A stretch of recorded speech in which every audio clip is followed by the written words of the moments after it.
चलो बाबू, आवाज क्लियर है?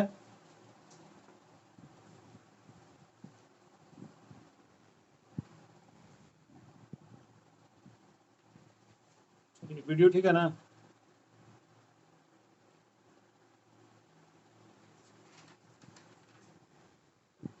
नेक्स्ट लिखिएगा, कंटिन्यू करते हैं आगे। Heading HCF of two numbers. Heading on expressing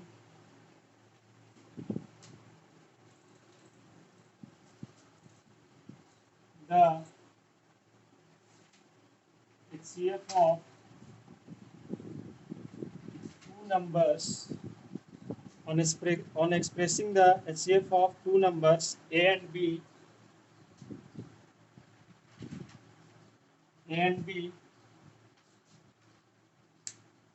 in the form of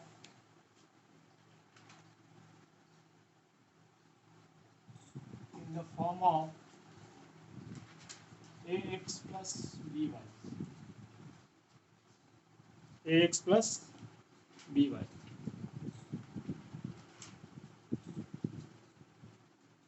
ये हेडिंग है आज का, on expressing the HCF of two numbers A and B in the form of ax plus by। मतलब किसी भी नंबर्स के HCF को, जैसे मान लो हमारे पास दो नंबर है तो उसका कुछ ना कुछ HCF होगा, उसके HCF को आप इस फॉर्मेट में कैसे रिप्रेजेंट करेंगे वो पढ़ना है। ठीक है, इस फॉर्मेट में ax प्लस by में कैसे रिप्रेजेंट करेंगे वो पढ़ना है ना। और बहुत सिंपल है।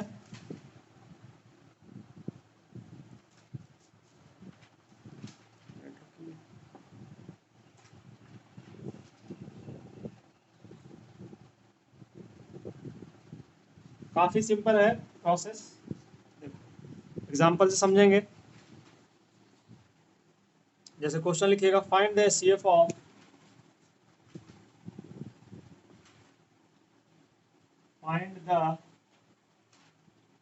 HCF of 81 and 237 and express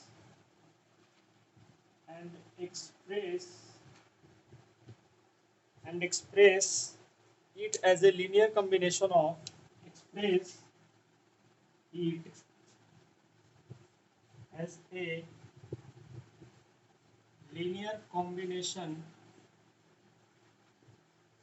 of 81 and 237। 81 and 237 ये।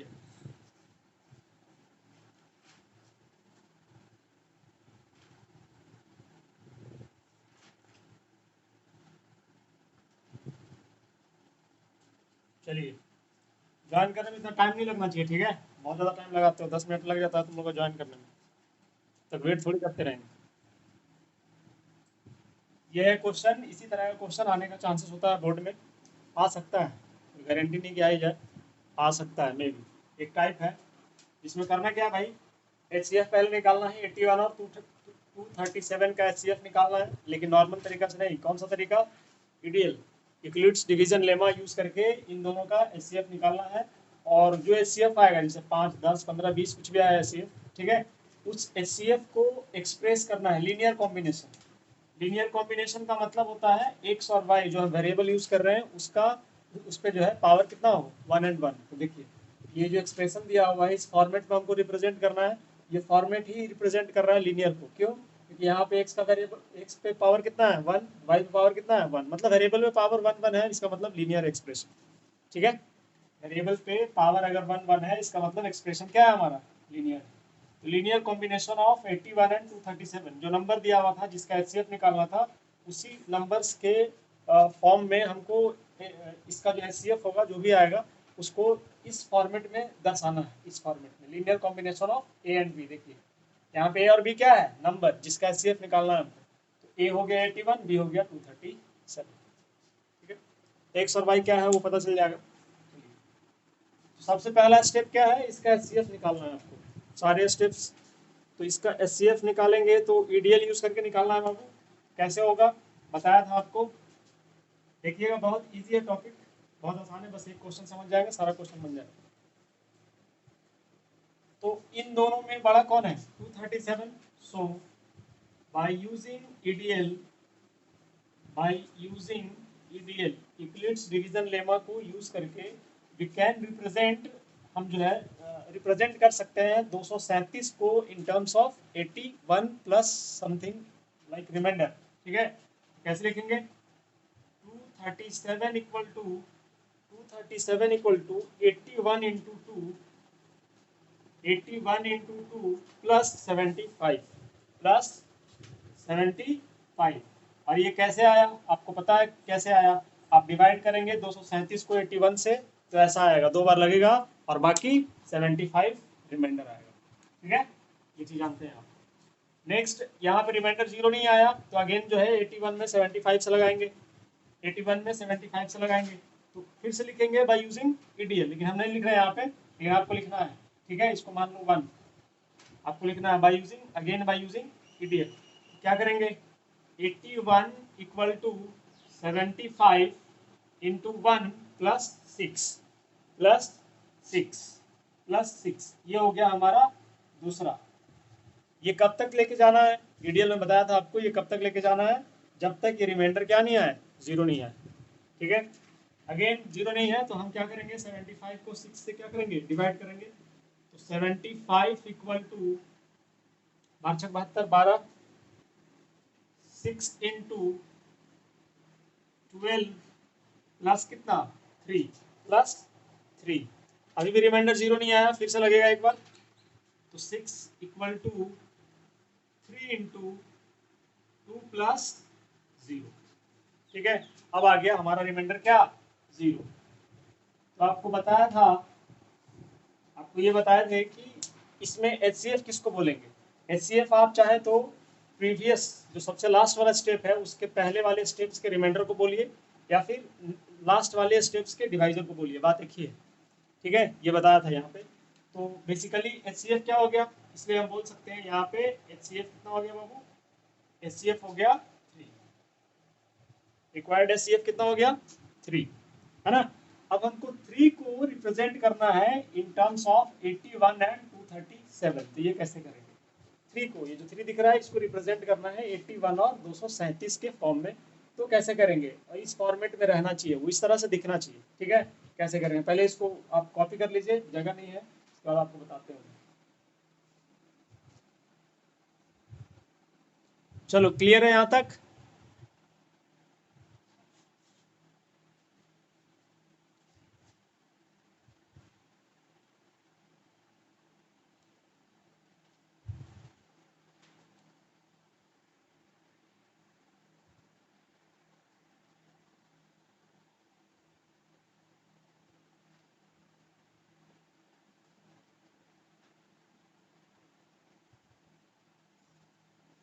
चलिए यहाँ तक क्लियर होगा, यहाँ तक में कोई डाउट नहीं है। ठीक है, ये पहले भी आप पढ़ चुके हैं। अब रिप्रेजेंट कैसे करना है, कॉपी हो गया बाबू।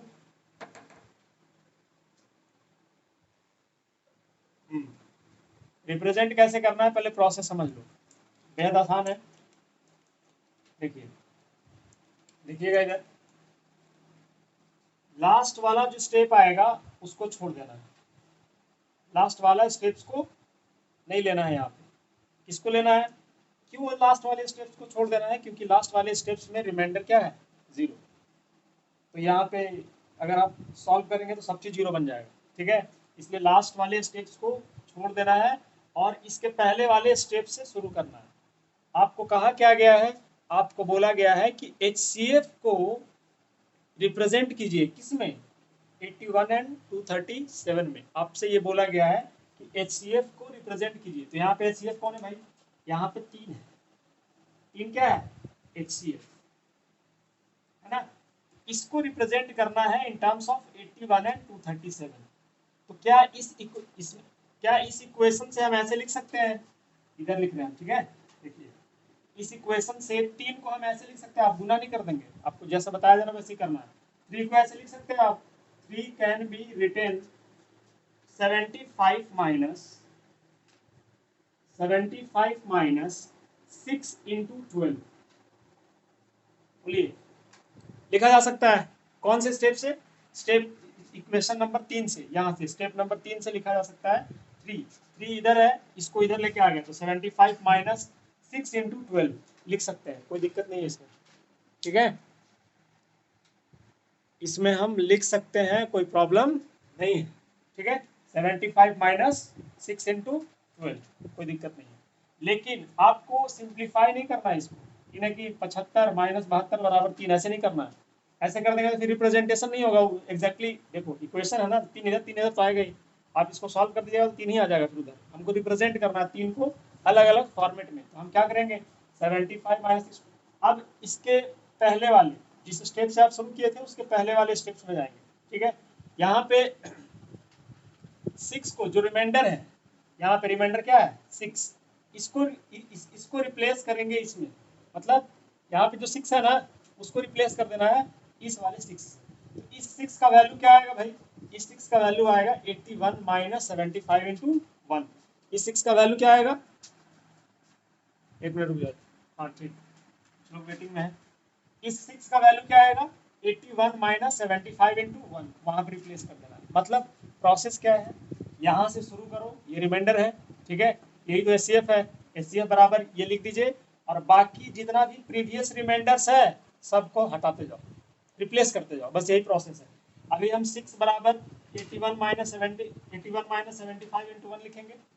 ठीक है, उसके बाद 6 रिप्लेस हो जाएगा 75 के टर्म्स में। ठीक है, उसके बाद 75 आ जाएगा, उस एक्सप्रेशन में 75 आएगा। 75 को रिप्लेस कर देंगे 81 माइनस 237 से। देखिए क्या कर रहे हैं, 3 तो इधर रहेगा ही, 3 बराबर 75 माइनस 6 को हटाना है प्रीवियस रिमाइंडर्स जितना भी है।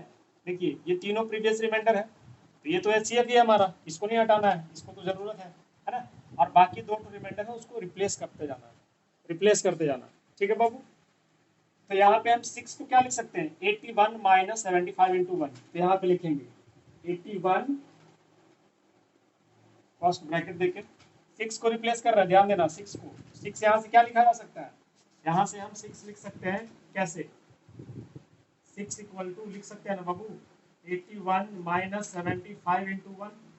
यहाँ से इस 6 को यहाँ पे रिप्लेस करिए, तो 6 बराबर क्या आया 81 माइनस 75 इंटू 1, और इंटू पहले से क्या था 12, दिख रहा है जी, ये 12 है, 12 है।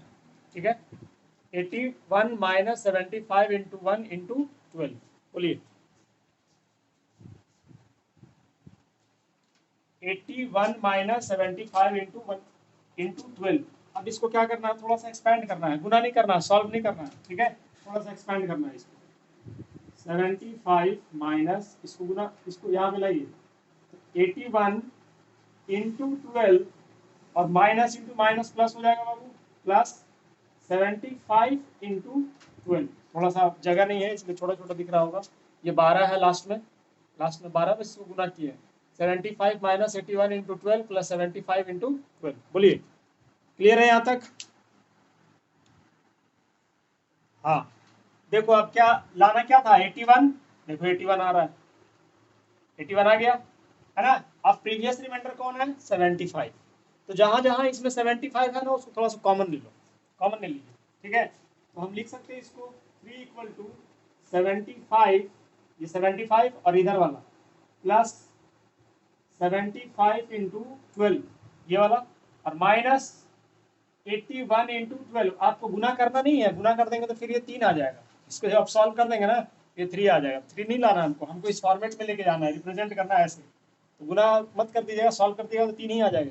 ठीक है, अब यहाँ पे 75 कॉमन है, थोड़ा सा कॉमन ले लेते हैं। यहाँ पे क्या बचेगा 1, और यहाँ पे क्या बचेगा 12 है ना, माइनस 81 इंटू 12। इसको जब आप सॉल्व करेंगे तो 3 इक्वल टू आएगा कितना 75 इंटू 13, 13, ये रहा 13, माइनस 81 इंटू 12। बोलो क्लियर बात? अब प्रीवियस अब इसके पहले वाला रिमाइंडर कौन है 75, तो 75 यहाँ दिख रहा है आपको, 75 को रिप्लेस कर देंगे, बहुत इजी प्रोसेस है। 75 को रिप्लेस कर देंगे 237 माइनस 81 इंटू 2, यहाँ पे लिख सकते हैं हम 75 को रिप्लेस करके क्या लिखेंगे 237 माइनस 81 इंटू 2, यहाँ पे लिख रहे हैं 237 माइनस 81 इंटू 2, 81 इंटू 2 और गुने में कितना है ये 13, पहले से 13 था, यहाँ पे 75 इक्वल टू ये वैल्यू लिखा यहाँ से 237 माइनस 81 इंटू 2 बराबर 75, ये रहा 75 का वैल्यू और इंटू 13 माइनस 81 इंटू 12। कोई दिक्कत है बताइए? नहीं, कोई प्रॉब्लम नहीं है, ठीक है। देखो इसको इससे गुना करो, जैसे हमको किस में लेके जाना है, दिमाग यहाँ पे लगाइए, हमको रिप्रेजेंट करना है 81 into something plus 237 into something, है ना। ए कौन है, ए 81 है, यहाँ पे ए है 81 और बी कौन है 237, तो हमको रिप्रेजेंट किस में करना है, देखो ए गुने समथिंग प्लस बी गुने समथिंग, मतलब 81 गुने जो भी हो, एक्स के जगह पे 5 10 15 20 कुछ भी आ जाए, ठीक है। 81 गुने समथिंग प्लस 237 गुने समथिंग, ऐसे रिप्रेजेंट करना है। तो हम यहाँ पे देखिए थोड़ा सा कॉमन ले लेते हैं, 237 गुने 13, ये हुआ पहला रिप्रेजेंटेशन, 237 इंटू 13 इसको गुना कर दिया, माइनस 81 इंटू 2 ये पहले से था और गुने में 13 और ये माइनस है 81 गुने 12, अभी इसको सॉल्व करेंगे, है ना। ये नजर आ रहा है आपको? अगर नजर आ रहा है तो पहले इसको उतारिए, उसके बाद इसको लेकर चलेंगे।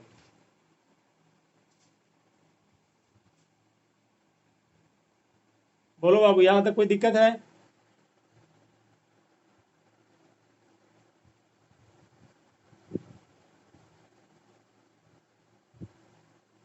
Any problem?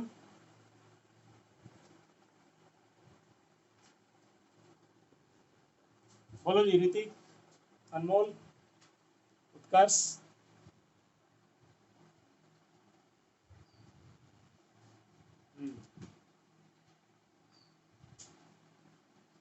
यहाँ तक अगर किसी तरह का कोई प्रॉब्लम है तो बता सकते हैं आप, ऐसा मत समझिए कि ऑनलाइन क्लास है तो सर जो बोलेंगे मान लेना है, वैसा नहीं। आप पूछ भी सकते हैं, जो भी आपको दिक्कत है आप पूछ सकते हैं, बिल्कुल पूछा जा सकता है। हमको नहीं लगता इसमें कुछ दिक्कत होने वाला है, सिंपल रिप्लेस करते जाना है, प्रीवियस रिमाइंडर्स को क्या करना है रिप्लेस करते जाना है, और आपको ध्यान रखना है कि 81 और 237 के फॉर्म में लाने का, बस ये आपके दिमाग में ये चीज़ रहना चाहिए, तब आप आराम से कर सकते हैं इसको। चलिए इधर वाला शायद हो गया था, ठीक है, इसको हटा रहे हैं।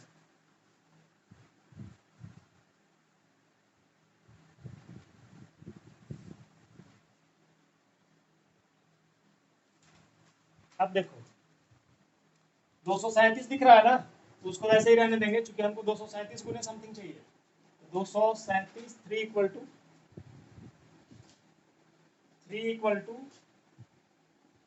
237 इंटू 13 माइनस ये 81 इंटू 2 इंटू 3, 81 को छोड़ के बाकी को गुना कीजिए, कोई दिक्कत नहीं है, 81 को छोड़ के लिखिए, 81 गुने 13 दूनी 26 और इधर क्या है माइनस 81 गुने 12, ठीक है, 81 गुने 12 बराबर 237 गुने 13 माइनस 81 को हटाओ कॉमन लो, क्यों?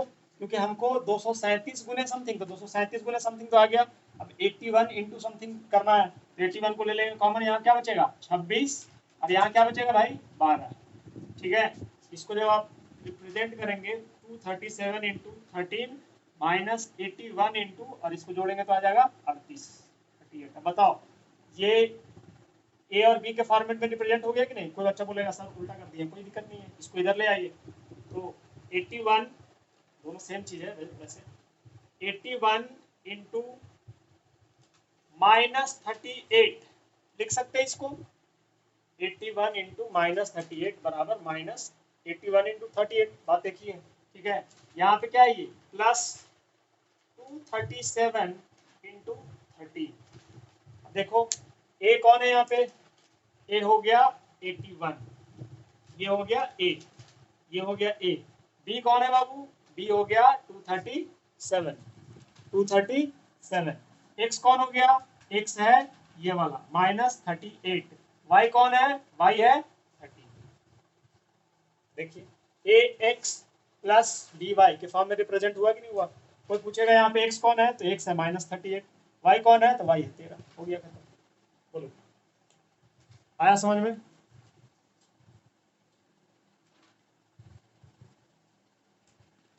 बोलिएगा।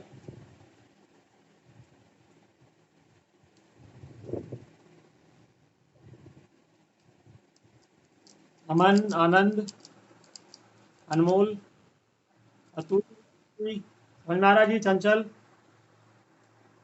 गौरव, गौरव कुमार, गौरव राज, ऋतिक, नितिन,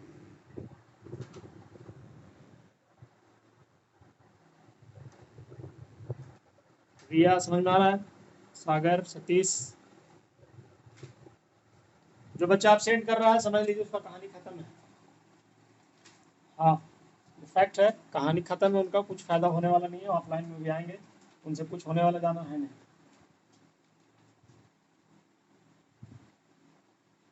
और हम सिलेबस खत्म करते हैं, इसलिए जरूरी है यहाँ पे बोर्ड पे पढ़ाना, नहीं तो सिलेबस खत्म करना नहीं होगा तो आराम से बाईपास कर देते सब कुछ। चलो हटाएं इसको, सेंड करिए। मेरा उसमें कुछ मतलब प्रॉफिट और लॉस नहीं है।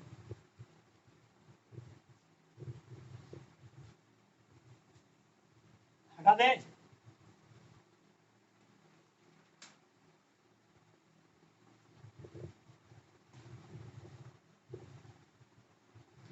करना क्या है बाबू इसमें, इसमें सिर्फ आपको प्रीवियस रिमाइंडर्स को रिप्लेस करके और HCF को लिखना है। HCF can be written in the form of the given numbers. जो नंबर दिया हुआ है उस नंबर के फॉर्म में आपको HCF को रिप्रेजेंट करना है। बाकी इसमें कुछ नहीं करना था, सारा क्वेश्चंस इसी टाइप का आएगा 100%, अगर इस फॉर्मेट में आया तो, है ना।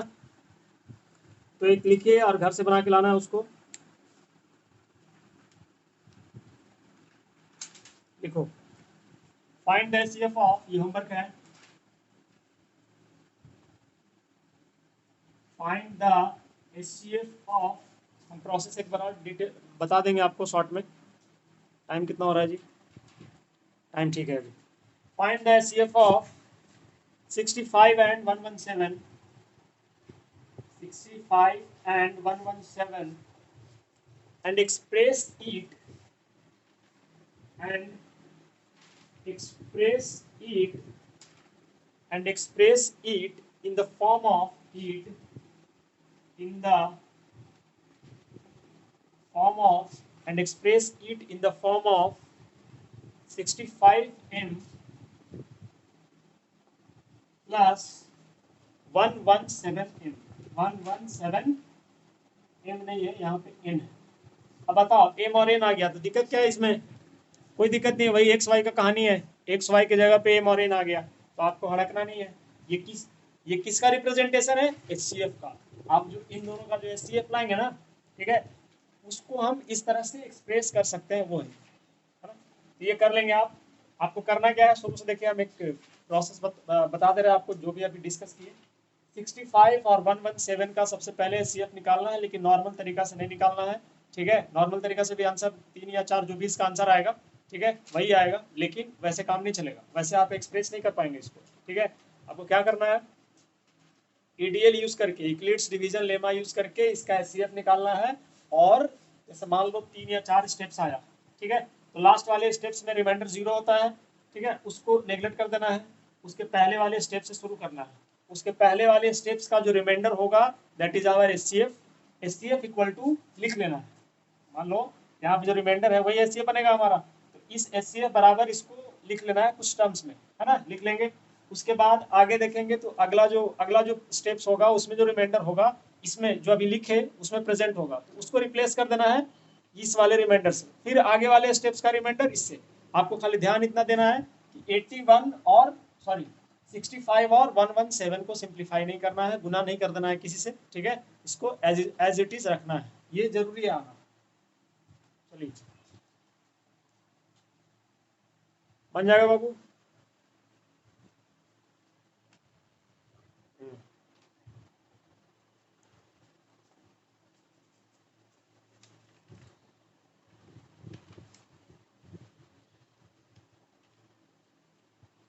नेक्स्ट लिखिएगा, हेडिंग दीजिएगा।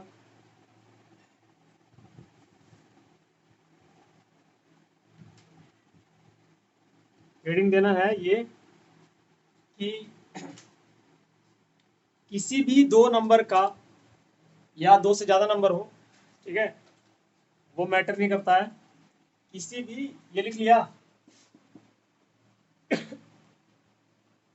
किसी भी दो नंबर का या दो से ज्यादा नंबर्स का HCF यूनिक होता है।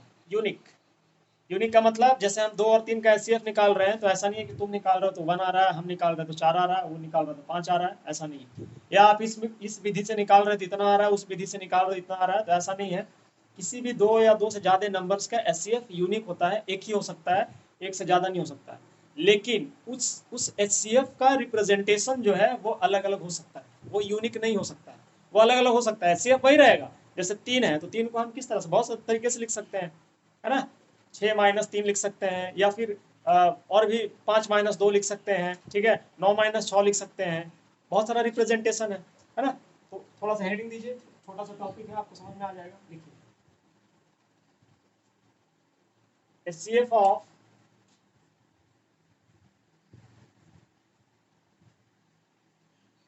देखो हम यहाँ 2 नंबर लिखते हैं ना, तो तुम ये मत समझना खाली 2 ही नंबर का बात कर रहे हैं। HCF आप 2 से ज्यादा में भी निकाल सकते हैं, तरीका बताया हुआ था आपको, ठीक है।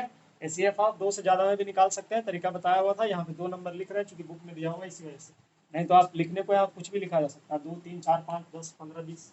HCF of any 2 numbers is unique.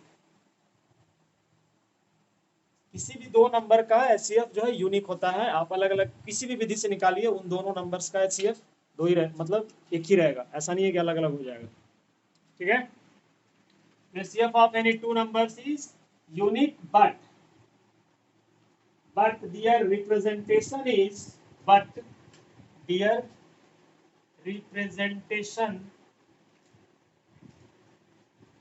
representation is, या दियर मत लिखिए, इट्स लिख लीजिए।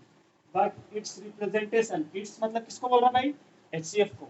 But it's representation is not unique, not unique, not unique, not unique, ठीक है। अब इसका मतलब क्या होता है, मतलब आपको सीधा सीधा हम समझा दिए क्या।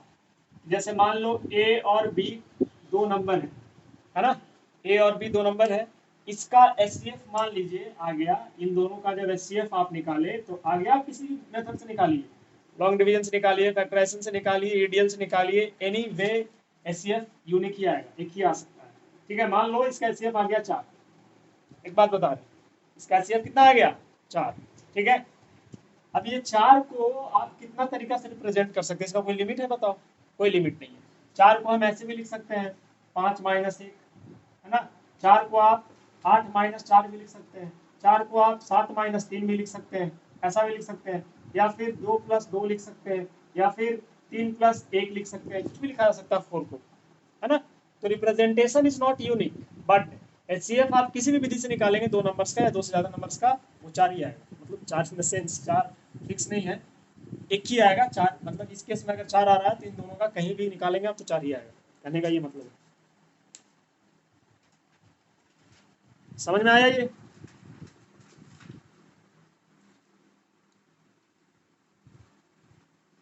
चलिए देखिए,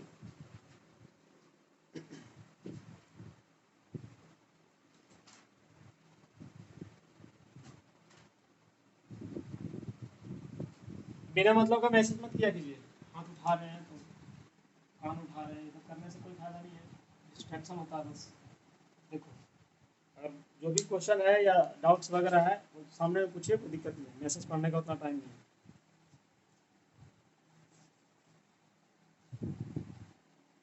हाँ देखो इधर,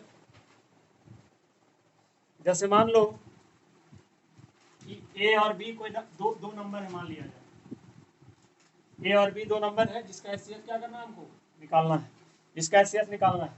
मान लीजिए इन दोनों का जो HCF है वो है D, लेट सपोज, मान सकते हैं कुछ भी माना जा सकता है, D है HCF, इन दोनों का HCF कितना बाबू D। तो D को आप ऐसे लिख सकते हैं, अभी जस्ट बताया था कि D can be HCF of any two numbers can be represented as the linear combinations of the two numbers. ठीक है, तो D इक्वल टू लिख सकते हैं आप AX प्लस BY, इसमें कोई डाउट कोई डाउट नहीं है, ठीक है, लिख सकते हो। A और B क्या है, गिवन नंबर से जिसका HCF निकालना था, और X और Y कुछ वेरिएबल होगा, है ना, वो जो आएगा वो सॉल्व करने के बाद आता है वो चीज़, 13, 10, 15 जो भी आया था, है ना। तो इस HCF को, और ये क्या है बाबू, HCF of A and B।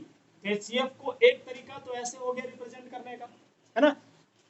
हम क्यों बोल रहे हैं कि रिप्रेजेंटेशन ऑफ एनी HCF, है ना, इज नॉट यूनिक, क्यों बोल रहे हैं वो यहाँ पे दिख जाएगा आपको। देखिए, क्या हम D को ऐसे लिख सकते हैं, X plus BY plus AB minus AB,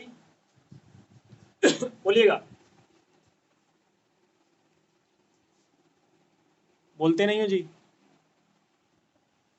हाँ, क्या D को ऐसा लिखा जा सकता है, AX प्लस BY, यही तो लिख रहे हैं, सेम है ना, देखो सेम है, AX plus BY plus AB minus AB लिखा जा सकता है ऐसे, ऐसे कोई दिक्कत नहीं है, क्यों, क्योंकि ये प्लस AB माइनस AB तो कैंसिल हो गया, है ना, लिख सकते हैं।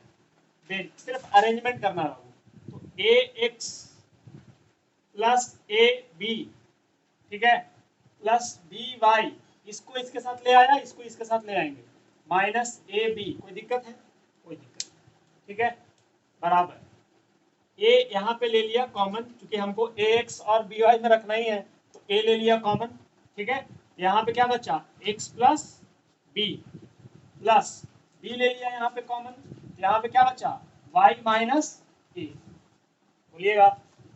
अब ये एक नया वेरिएबल है, ए तो यहाँ रहा, ए हमको चाहिए था, ये नंबर है ना। अब ये x प्लस बी एक नया वेरिएबल है, इसको m लिख सकते हैं आप, तो am हो गया, where m equal to what, x plus b. Time ठीक है बाबू, टाइम बताते रहिएगा, चलो ठीक है, am plus b, y minus a का मतलब एक नया वेरिएबल मान लेंगे n। तो बताओ ये इसी फॉर्मेट में लीनियर कॉम्बिनेशन में है कि नहीं, ये भी, लेकिन रिप्रेजेंटेशन ये है क्या, d, ये भी d रिप्रेजेंट कर रहा है और ये भी डी ही रिप्रेजेंट कर रहा है, इसको जब आप सॉल्व करेंगे तो ये डी ही आएगा, ऐसा नहीं कि अलग वैल्यू आ जाएगा, डी ही आएगा, ठीक है। ये हुआ एक तरीका, ये एक तरीका, इस तरह से तुम इनफाइनाइटली मेनी बहुत सारे वेरियस वेज से आप इसको क्या कर सकते हैं, रिप्रेजेंट कर सकते हैं। जैसे हम एक और एग्जांपल दे रहे हैं, देखो इसी को और तरीके से रिप्रेजेंट कर सकते हैं, डी बराबर A X plus B Y, actually ये आप भी कर सकते हैं, ठीक है, बहुत आसान, एक बार देख लो, माइनस हम यहाँ पे प्लस ए बी किए थे और माइनस ए बी, है ना, अभी हम क्या करेंगे, एक बढ़ा देंगे, प्लस 2ab कर लेंगे और माइनस 2ab कर लेंगे, कोई दिक्कत है इसमें, कोई दिक्कत नहीं है भाई, ये प्लस 2ab माइनस 2ab दोनों कैंसिल हो जा रहा है, अभी भी वो इतना ही है, बस खाली अरेंज कर रहे हैं, उसको दिखाना चाह रहे हैं कि ये इसका जो रिप्रेजेंटेशन है वो यूनिक नहीं है, ठीक है। तो अब ए एक्स प्लस 2ab, कोई बच्चा बोलेगा सर जरूरी है कि प्लस 2ab को हिलाए, आप माइनस 2ab को भी ला सकते हैं, बिल्कुल ला सकते हैं, कोई दिक्कत नहीं है, कोई प्रॉब्लम नहीं है उसमें, ठीक है। प्लस कंडीशन क्या है भाई, कंडीशन है कि इस फॉर्मेट में होना चाहिए, ए और बी के फॉर्म में होना चाहिए, बाकी ए से कौन गुना है उससे मतलब नहीं है, बी से कौन गुना है उससे मतलब नहीं है, ठीक है। प्लस बी बाई और माइनस 2ab, ठीक है बाबू। अब यहाँ पे हमको क्या करना है, ए के फॉर्म में लाना है, तो ए को निकालेंगे कॉमन, ए निकल गया कॉमन, यहाँ क्या बचा, एक्स प्लस 2b, यहाँ पे प्लस बी को लाना है कॉमन, तो y माइनस 2a। अब ये एक नया वेरिएबल बना, इसको मान लो p, इसको x प्लस 2b को मान लिया p प्लस b इंटू, इसको एक अलग वेरिएबल मान लेंगे q। तो बताओ ये दिए है कि अलग हो गया, तो रिप्रेजेंटेशन कुछ भी हो सकता है। अब आप बोलेंगे नेक्स्ट वाला सर, तो नेक्स्ट वाला यहाँ पे 3ab माइनस 3ab, फिर 4ab minus 4ab, 5ab minus, बताओ कितना पॉसिबिलिटी है, infinitely many, infinitely many representations are possible of a HCF। चलिए शायद क्लियर होगा, वीडियो करने वाला है, जो भी नया स्टूडेंट है वो क्या करेगा, दोबारा से लॉग इन कर लेगा, ठीक है, तुरंत।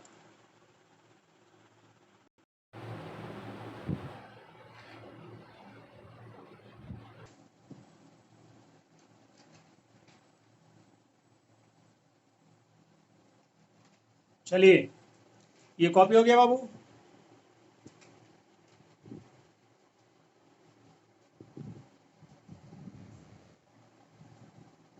हाँ, शायद समझ में आया होगा कि representation of any HCF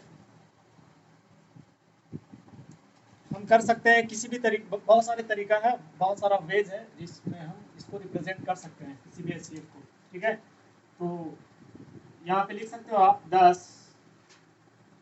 10 HCF of any number, the representation of HCF 10 इसको लिख लेंगे साथ में आप, 10 the representation of HCF of any numbers, HCF of any numbers is not unique, but the HCF is unique. HCF unique होता है, आप दो नंबर्स के बीच का HCF लेंगे वो यूनिक ही आएगा। ठीक है, आप दो नंबर के बीच का HCF लेंगे तो क्या आएगा, यूनिक आएगा। और उनको उस HCF को आप रिप्रेजेंट करेंगे तो उसका रिप्रेजेंटेशन यूनिक नहीं होगा, कुछ भी हो सकता है रिप्रेजेंटेशन। आप इसको भी सॉल्व करेंगे ना, जैसे मान लो इसका HCF कितना आ रहा है, D आ रहा है, इसको तुम सॉल्व करोगे D आएगा, इसको भी तुम सॉल्व करोगे तो D ही आएगा, और इसको भी सॉल्व करोगे तो D ही आएगा।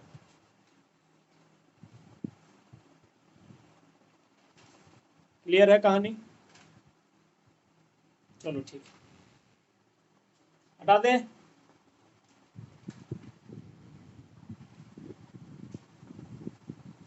तो ये छोटा छोटा टॉपिक है, इसको आपको क्लियर करना है।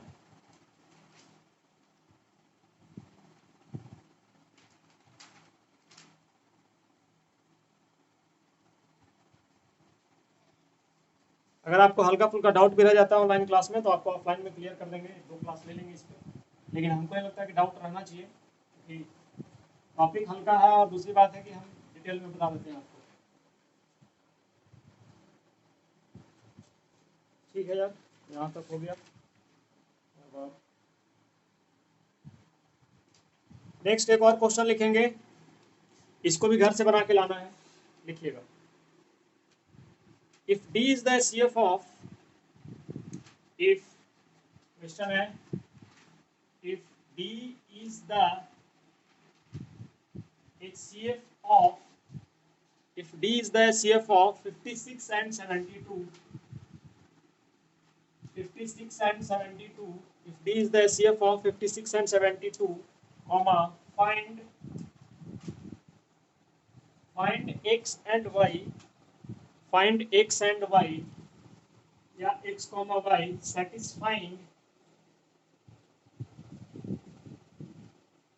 satisfying D equal to 56X plus 72Y, satisfying D equal to 56X plus 72Y, full stop. Also so that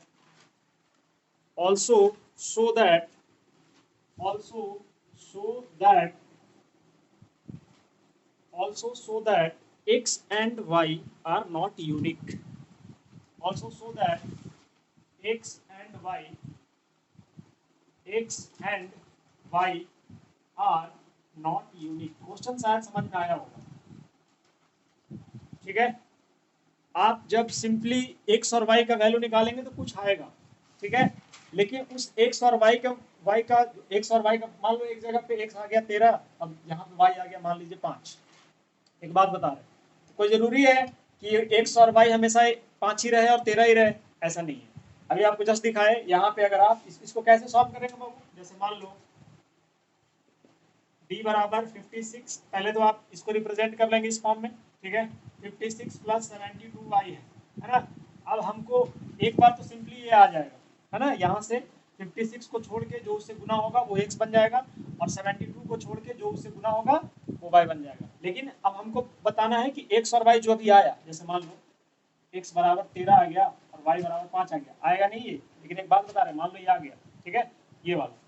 तो हमको ये शो करना है कि अगले इसमें अगर हम कुछ मॉडिफिकेशन करें तो X बराबर 13 नहीं कुछ और है, Y बराबर 5 नहीं कुछ और आ जाए, इसका मतलब X और Y का वैल्यू यूनिक नहीं है। जब X और Y का वैल्यू यूनिक नहीं है तो इसका रिप्रेजेंटेशन भी क्या है, यूनिक नहीं है। लेकिन HCF यूनिक है, ये D है का मतलब कि मान लो 5 है तो 5 ही आएगा हमेशा। तो इसको कैसे करेंगे, प्लस A कितना है 56B, 56 गुने 72 पहला, फिर माइनस 56 गुने 72 दूसरा। अब इसको एक साथ इसको एक साथ कर लेंगे और इसको एक साथ कर लेंगे और 56 को अलग और 72 को अलग कर लेना है, ठीक है। और वहां से फिर एक्स और वाई का वैल्यू वेरी करेगा, है कि नहीं। अगेन मान लो एक और दिखाना है हमको, तो 56x प्लस 72y प्लस इसमें 2 गुने 56 प्लस 72 सॉरी इंटू 72 माइनस 2 गुने 56 गुने 72, ऐसे कर लेंगे। टाइम पास है बस, बाकी कुछ है नहीं इसमें। चलो ये बना के लाना है, बन जाएगा।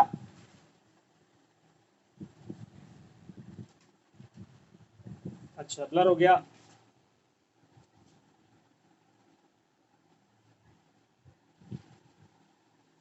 ठीक है। चलिए, कभी कभी होता है प्रॉब्लम, तो बताना नहीं है, मेरे पास में नहीं है ये चीज़। ये लिख लिए होंगे आप।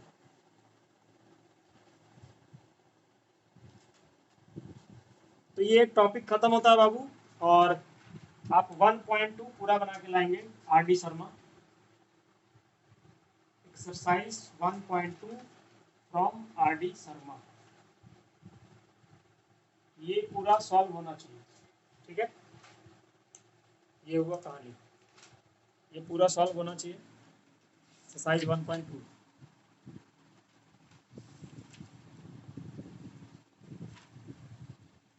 नेक्स्ट लिखेंगे आप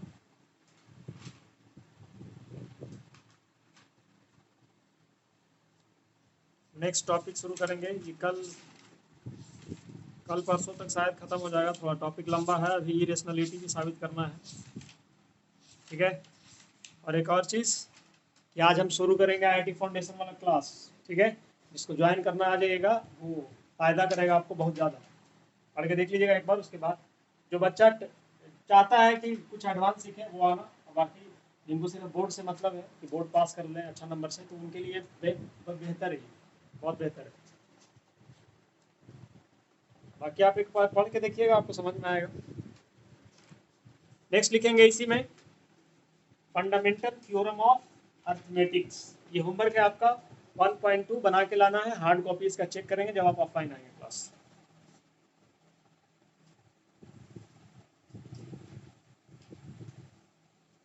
चलिए, fundamental theorem of arithmetic heading देना है, फंडामेंटल थ्योरम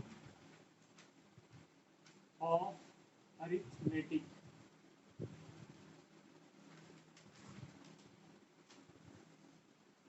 है नहीं वैसे कुछ, आप जानते हैं इसको, बस खाली लैंग्वेज में लिख दिया है, तुम जानते हो। देखो सीधा जो है सिंपल लैंग्वेज में क्या लिखा हुआ है, ये एक स्टेटमेंट है, स्टेटमेंट अभी हम लिखेंगे, लेकिन उसका मीनिंग आपको बता दे रहे पहले। दुनिया का कोई भी कंपोजिट, सबसे पहले कंपोजिट नंबर जानते हैं आप,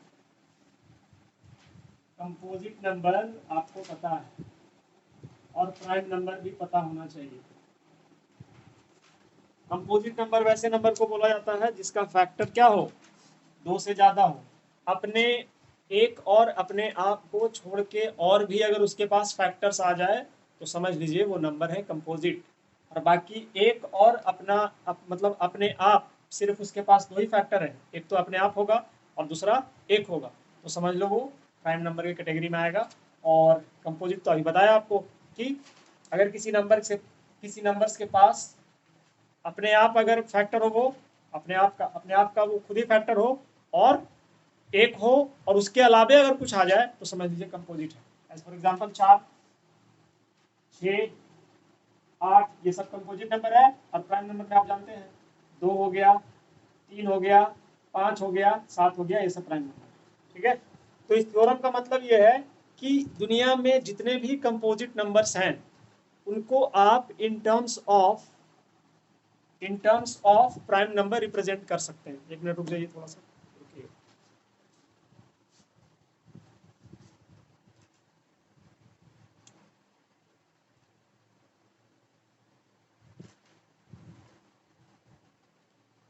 चलो ठीक है, चल जाएगा, थोड़ा सा मोबाइल फंसा हुआ है ना। तो इस थ्योरम का मतलब क्या है बाबू, दुनिया में जितना भी कंपोजिट नंबर है उसको तुम प्राइम नंबर्स के फॉर्म में रिप्रेजेंट कर सकते हो। बिल्कुल ये पढ़े हैं आप। जैसे मान लो तुमको हम बोले कि 12 है, तो 12 एक कंपोजिट नंबर है, आप इसको प्राइम नंबर्स के फॉर्म में रिप्रेजेंट कीजिए। तो कैसे करते थे, फैक्टराइज नहीं करते थे, यही है ये, बाकी कुछ नहीं है इसमें।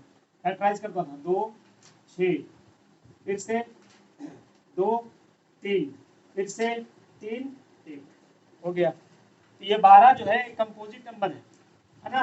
12 को हम रिप्रेजेंट कर दिए किस में, इन टर्म्स ऑफ प्राइम नंबर। 2 का पावर 2 गुने 3 का पावर 1, ठीक है। तो 12 इज ए कंपोजिट नंबर और 12 को हम रिप्रेजेंट कर रहे हैं किसमें, प्राइम नंबर के फॉर्मेट में, हो गया। यही है थ्योरम, बाकी इसका कोई मीनिंग नहीं है और कोई खास यूज भी नहीं है, क्योंकि आप जानते हैं पहले से, ठीक है। ये पहले से आप जानते हैं, किसी नंबर को फैक्टराइज करना नहीं जानते हो क्या, जानते हो। तो इसको लिखवाना नहीं लिखवाना कोई मीनिंग नहीं है, बस ये आप समझ गए तो काफी है इतना। बोलो समझ में आया ये। दुनिया के किसी भी कंपोजिट नंबर को हम उसके प्राइम फैक्टर्स में लिख सकते हैं। दुनिया के किसी भी कंपोजिट नंबर्स को हम उसके प्राइम फैक्टर्स में लिख सकते हैं, रिप्रेजेंट कर सकते हैं। यही है इसका मतलब, बाकी कुछ नहीं है। बाकी आप चाहें तो बुक में दिया हुआ है स्टेटमेंट, आप लिख सकते हैं बुक से, कोई खास यूज नहीं है, ठीक है। नेक्स्ट, जैसे इस पे बेस्ड कुछ क्वेश्चन बना लेते हैं बाबू। Express each of the following positive integers the product of its prime factors. Question लिख लीजिएगा, ये बना के लाना है। Express each of the following positive integers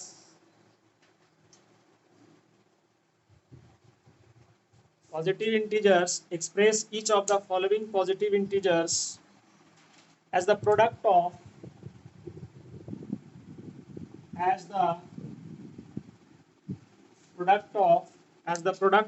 its prime factors, as the product of its prime factors, ठीक है, as the product of its prime factors। जैसे पहला 140, दूसरा ऐसा बच्चा वाला चीज है, फटाफट पढ़िए इसको। 156, तीसरा 234, 234, ये सब करना है यार, ये सब टाइम पास है, आप कर सकते हैं घर में। 140 को रिप्रेजेंट करना नहीं करोगे यार, 140 फैक्टराइजेशन करना है, ये आप जानते हैं। 156 फैक्टराइजेशन करना है, सब टाइम पास है, घर में करके लाइएगा। चलिए आगे बढ़ते हैं अब।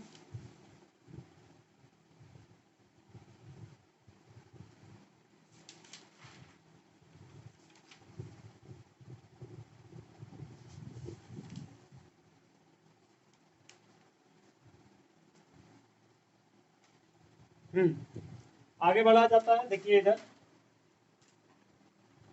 हटा रहे बाबू,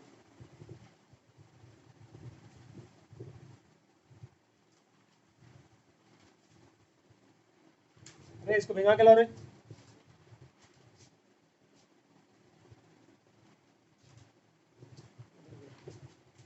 ठीक है, देखिए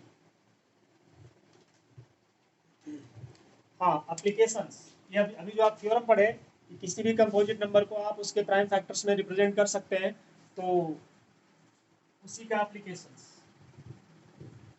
एप्लीकेशंस इंपॉर्टेंट है।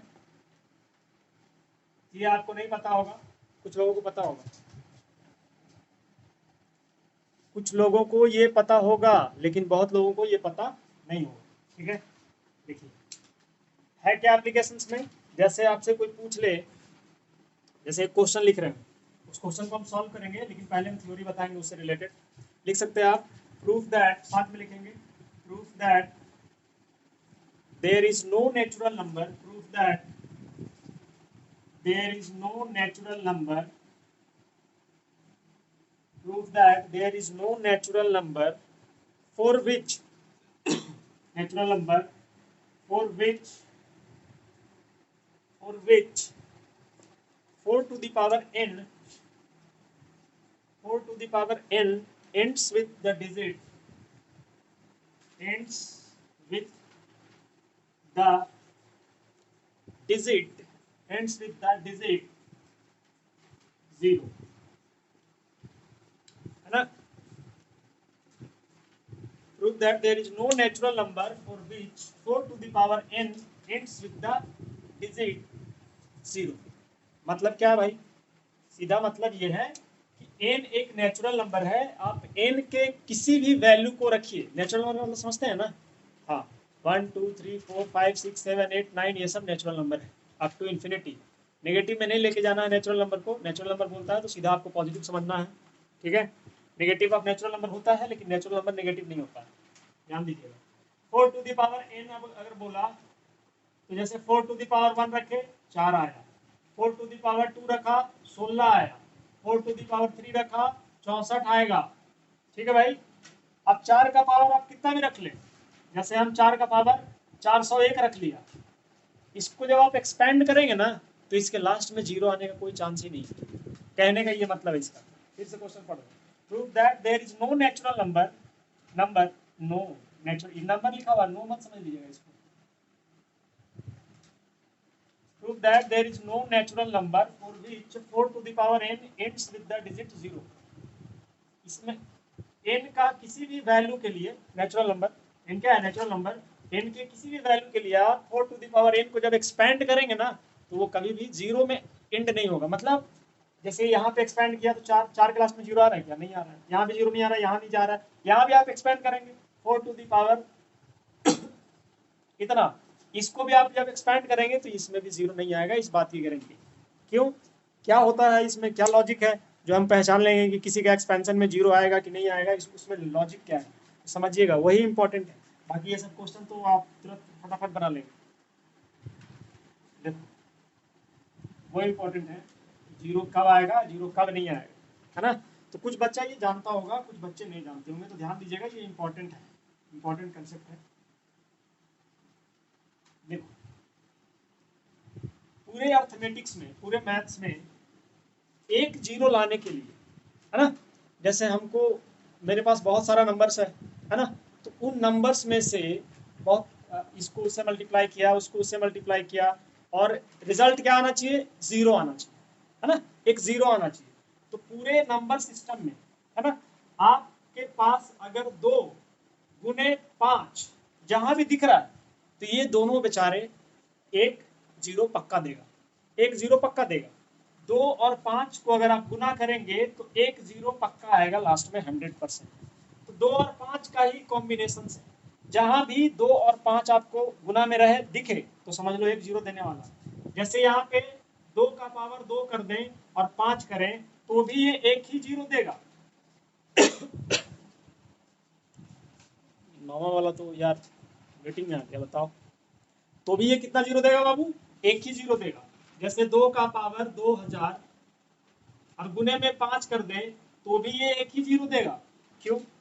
क्योंकि एक 0, 2 से ज्यादा 0 देने के लिए, मतलब जैसे मान लो 2 0 हमको लेके आना है तो वहां पे 2 5 होना चाहिए, 2 2 होना चाहिए, है ना? कैसे? जैसे मान लो यहाँ पे देते 2 का पावर 2 गुने 5 का पावर 2, अब 2 है और 2 क्या है? 5, ये डबल 0 देगा। डबल 0 मतलब वैल्यू नहीं देगा, वैल्यू कुछ और आएगा, लेकिन जब आप इसको एक्सपेंड करें इसके लास्ट में 2 0 आएगा। ठीक है, बात समझ में आ रहा है जी? कैसे भाई? यहाँ पे 2 गुने 5 किया और फिर एक 2 है और फिर एक 5 है, 2 गुने 5 किया तो एक 0 तो ये देगा और एक 0 क्या देगा? ये देगा। इसको कल और डिटेल में बताएंगे, ठीक है? आज बार इतना ही रहने दीजिए, 9th वाला वेटिंग में आ गया।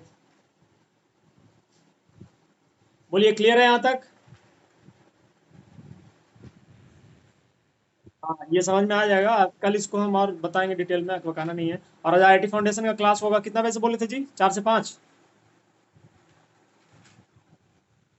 हाँ तो ज्वाइन कर लीजिएगा, करना है कर लीजिएगा, इसमें कोई प्रेशर नहीं है, ये 100% जरूरी है। जो बच्चा है टैलेंटेड है वो तो जरूर करना। चलिए एंड कर रहे हैं वीडियो को।